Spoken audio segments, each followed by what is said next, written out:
river flooding. Now there's rain falling, and when all the rain is coming at a bit delayed to the river, and when the river has a lot more water to transport, a lot has flown in, and when the river can flood. If it is in a wooded area, then the soil is more loose and the water can better infiltrate into the ground. And the water table is also lower because all the trees have drunk it away. And it is also intercepted by all the trees and leaves, but the water is staying there. And when the water is coming more delayed into the river, and not so sharply so much, but later, and not so much at once, so it's not flooding so much the river. If it is an urban area, a lot of surface is impermeable soil, Termac, concrete, stuff like that, streets and so on. And the water is not going in, and it's very fast just delivered on into the river. And much faster after the rainfall, there's a very sharp ascending of the amount of water in the river. And now, to control such flooding, there are two things which are presented in this book.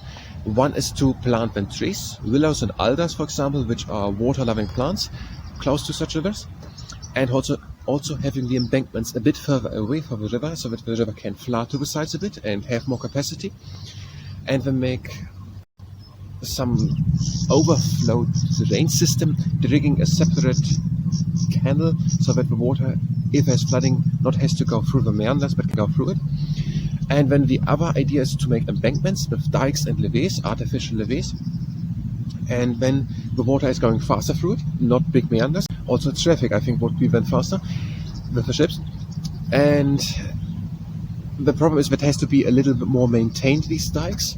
And if there's such a long river with 1,000 kilometers going through multiple cities and maybe different countries and different areas, then it can be the problem that at some place the dikes and all is not so perfectly built, and then suddenly there's a lot of water very quickly coming to that one place where there's not all embankments and dikes built, and in that place there can be a lot of flooding.